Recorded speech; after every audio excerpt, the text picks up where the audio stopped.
So here we have the Hyundai Tucson on a 16 plate. I'm going to start off by showing you around the outside of the car, and then we'll hop in and run through some controls on the inside. But from the outside, you can see it's a 5-door car with alloy wheels. Let's start off inside the boot and then work our way around the rest of the car from there. So as we approach the boot, you can see we have reversing sensors, plenty of boot space as well, along with that 60/40 split folding rear seat.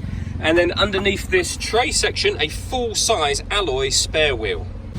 Okay, so we're just going to work our way back round to the front of the car, and then we'll hop in and run through some controls on the inside. But now that we've done a full circle of it, you can see it's in excellent condition the whole way round.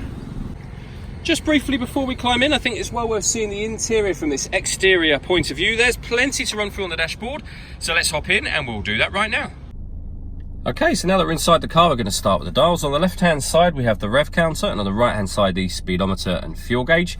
In the middle, you can see the total miles for this car are 20,495. The information displayed above that can be changed using buttons on the steering wheel for various different bits of trip computer information, including that digital readout for the speedometer that you see being displayed now.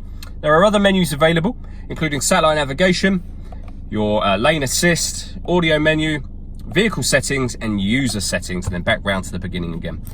To go through those controls as I was just then, you just use these buttons just here. We've also got cruise control and speed limiter over that side of the steering wheel. On the left hand side, we have stereo controls in the middle, the ability to answer and end phone calls as well.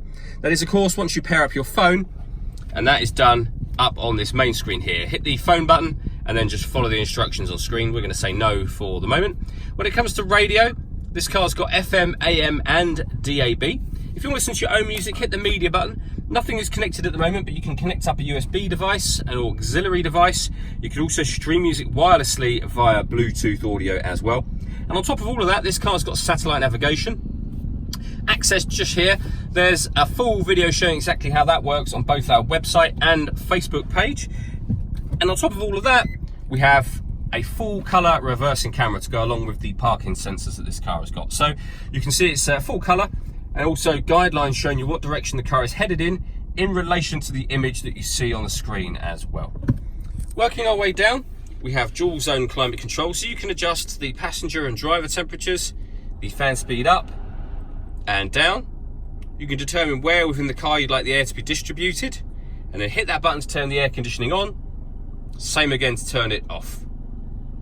When the air conditioning is on, you can hit auto if you wish to, and the car will then maintain the temperatures you've asked for by taking control of the fan speed for you, which you can hear it doing now. You can override that whenever you wish to. We've also got heated driver and passenger seats, both with 3 different heat settings each. Under that section, 2 12-volt charging sockets, as well as the auxiliary and USB inputs, a 6-speed manual gearbox, and then these buttons just here. So this one turns off the parking sensors. This one turns off the stop and starts. This car is designed to cut out when it's stationary in traffic to save you fuel. That button turns the system off. And then these two, I'll show you up on the screen. If we press the bottom of those two, you'll see the green icon come up on the right hand side of the dials. That's to tell us we've turned on downhill brake control, and it's off now. And you can change the steering mode from sport to normal. All that leaves me to say is thank you for taking the time to watch this video. If you'd like to come and see the car in person and have a test drive, please feel free to call any of our MJA sites. We'd love to hear from you soon.